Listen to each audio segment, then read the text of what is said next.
Olá. Quando nós estudamos coordenadas polares, a gente faz a aplicação direta do Teorema de Pitágoras, né?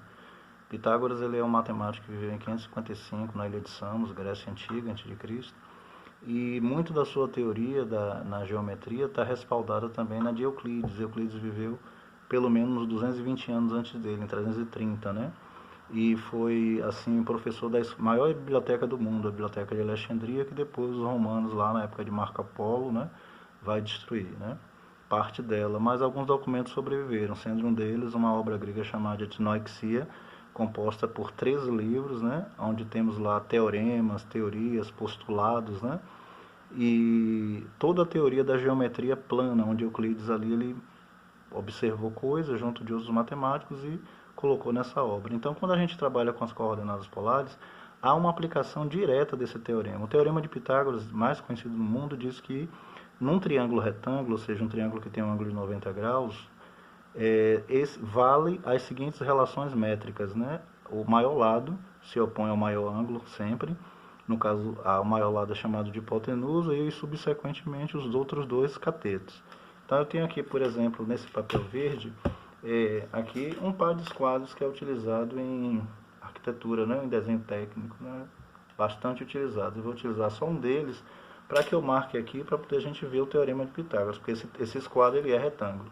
Então, eu vou usar como comprimento de medida esse palitinho aqui, né, de fósforo, né? Esse palito aqui de fósforo, como padrão de medida. Então, Pitágoras diz que esse lado aqui elevado, né, ao quadrado, com 3 unidades, vai dar 9, né? Uma área de 9. Se eu pegar esses outros 4 aqui, né, no outro cateto, e elevar ao quadrado, vai dar 16. Então, 16 mais 9 dá 25. E qual é a raiz quadrada de 25? Que é a hipotenusa, dá 5. Então, na hora que fechar esse triângulo aqui, ó, eu vou precisar de 5 palitinhos de fósforo para contemplar o lado maior chamado hipotenusa. E realmente está comprovado nesse triângulo chamado 3, 4, 5. Essa teoria que diz que o quadrado da hipotenusa, né? A hipotenusa eu vou chamar esse lado aqui maior e os outros dois lados menores vou chamar de catetos, né? B e C. O teorema de Pitágoras diz que elevando-se esse lado maior ao quadrado corresponde a somar os outros dois que são os catetos.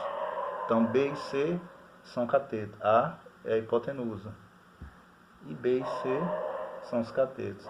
Então essa relação vale, né? Suponhamos que aqui seja um raio polar, né? E aqui é o polo, o centro.